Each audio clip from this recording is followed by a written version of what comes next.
She's out. So that was a downed opponent on an up kick as Marcos was trying to scramble to her feet. Brandon. I think we're seeing a little bit of... Coach, I want you to come up and interpret. Hold on. what do you call it? Performance. Yeah, that's it. Okay. Wow. The fight has been called off. But I'm just dumbfounded. I'm hot and bothered about what a lot of these people been pulling these last... Ever since the Aljamain Sterling, I'm going to call it the Aljamain Sterling Act, where you guys are literally freaking taking wins off of getting kicked in the nuts barely, like Juan Espino fight, or that Eddie Alvarez fight where he barely gets clipped in the head by the ear and that dude's freaking rolling his eyes back. Well, you know what I'm talking about. The girl that just got literally knocked out with a bunch of toes right by the eye. I mean, guys, it has gone beyond and ridiculous, man.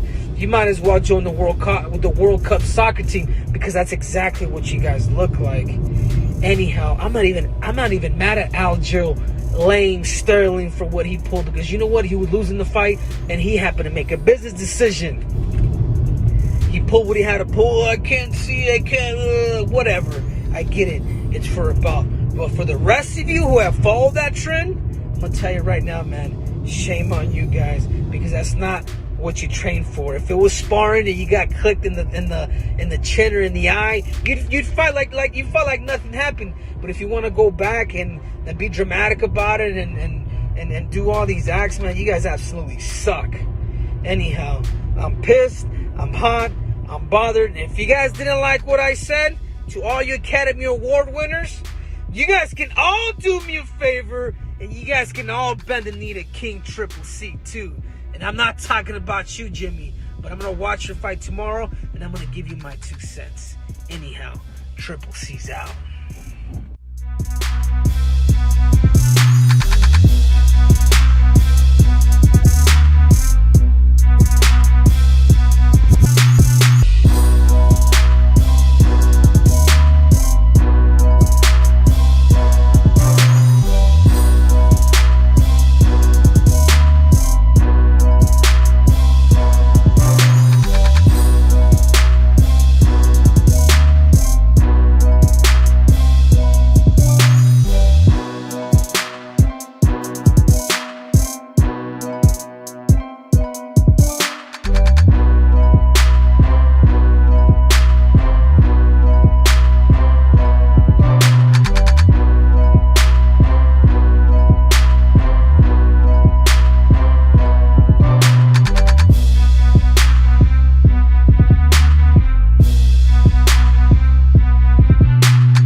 Morning, you all. Hope everything's good. I'm going towards Miami right now. I'm gonna be training with the Fight Sports team today, Fight Sports guys, and with Coach Cyborg, and I feel excited about it.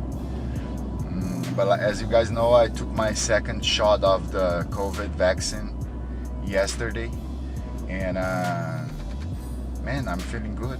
Normally people, you know, I was listening to some people and normally they don't feel really good, you know, on the second shot, and sometimes not even on the first.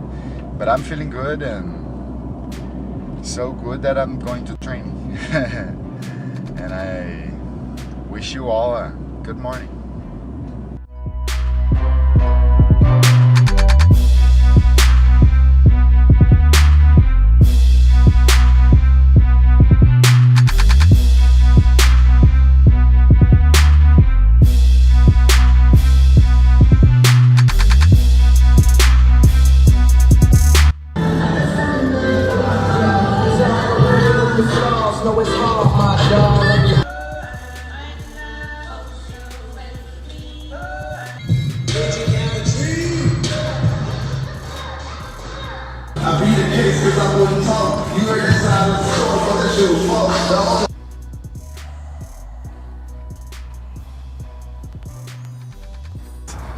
Great day of training. 19 days out. Can't wait. Let's go.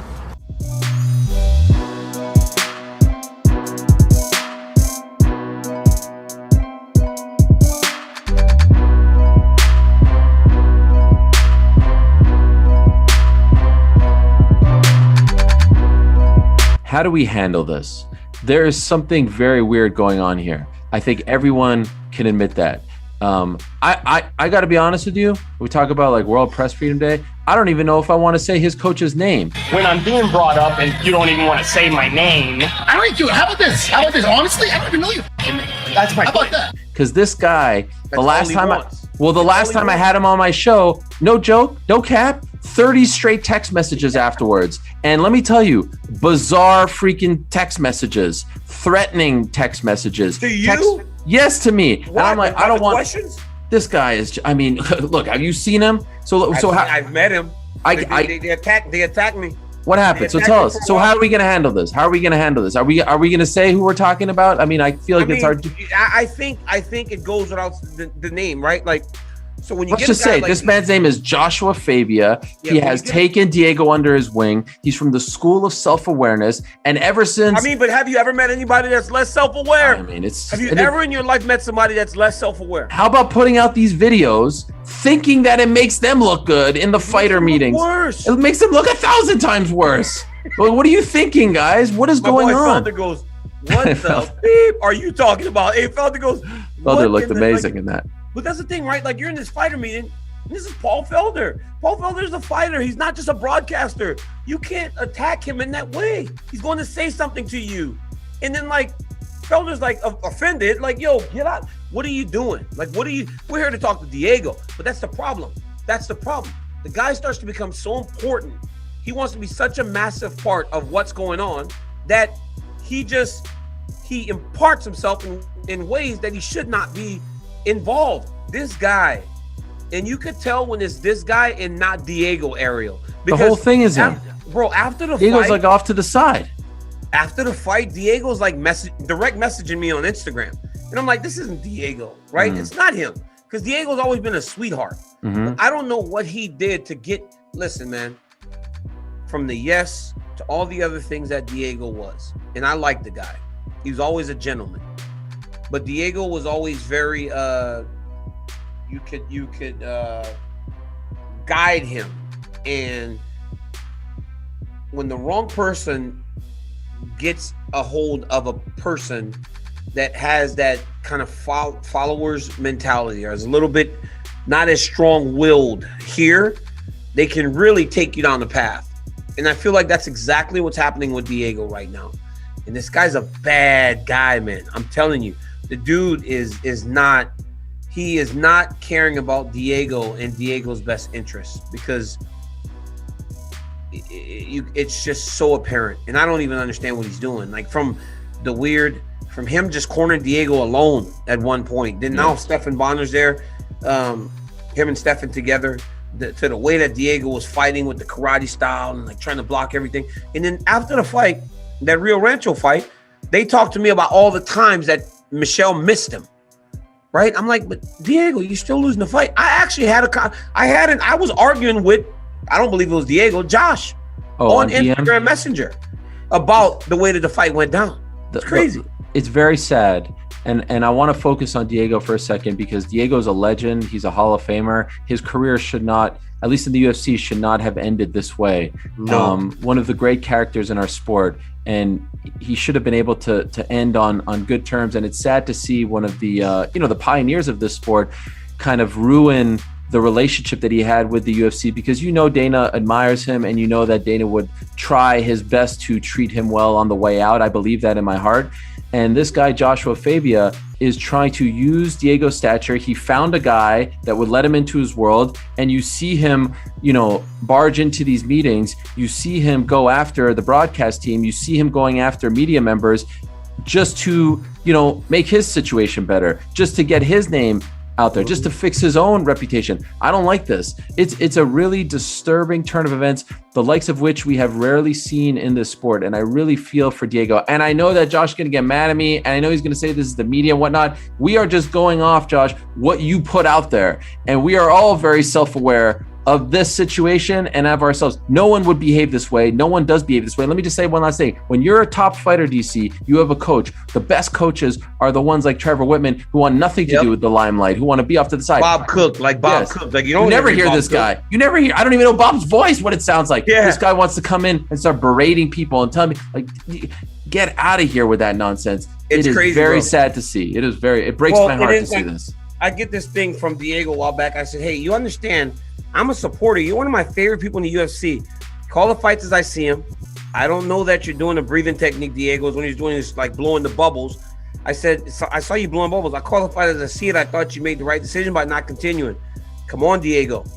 And then the message was like, watch the fight in slow motion and get back to me. You never asked my corner anything. I was like, I didn't speak to your corner in the meeting because I didn't have anything to ask him. We talked to the fighters, but this is not Diego I was talking to. No. And I mean, this went on for, message after message, like just long. I'm telling you, the same thing. I had the same experience. The last time he was on my show was 2 years ago. And there was a day and I said, can you please stop? Can you please stop? It just boom, boom, boom, boom, boom, boom, boom, boom, boom. And then at the end, it just got weird. I think it's universal from Dana saying it to the way Sean and Hunter. Love that Sean called him with Hunter on the phone, right? And then they did the right thing. Hey, if a guy says that he's not capable or able to compete, we're going to pull you right now. Like, we're going to pull you. They still paid Diego. Diego still got paid. Yeah. Right? This is one of those instances. Remember last year when Bellator paid all those guys their show bonuses because the fight got canceled and everybody went crazy. This is one of those instances that happens all the time in the UFC. They paid Diego win and show as he was on his way out the door. Because imagine, dude don't get that last payday. Because there's no guarantee he was going to beat Cowboy Cerrone. But instead, you pay him his money, you wish him luck, only because they care about Diego. Dana has a soft spot for Diego. But this Josh Fabia, man, he's a bad guy. And you just see his intentions. You see his vibe. Like they're so that clear. He's putting out there his intentions are clear that he is not trying to do what's in the best interest of his athlete. And he's a selfish person, man. And Diego needs to, you hope that at some point he wakes up, right? Because this guy is going to guide him into the next thing that elevates his platform, right? That gives him a platform to spew the nonsense that he spews. So don't be surprised if you don't see Diego in bare knuckle fighting or something, just so that this guy still has a way to try and keep himself relevant. It's unfortunate.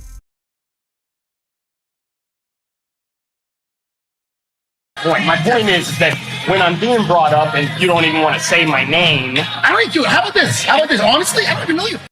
That's my point. Who the fuck is that?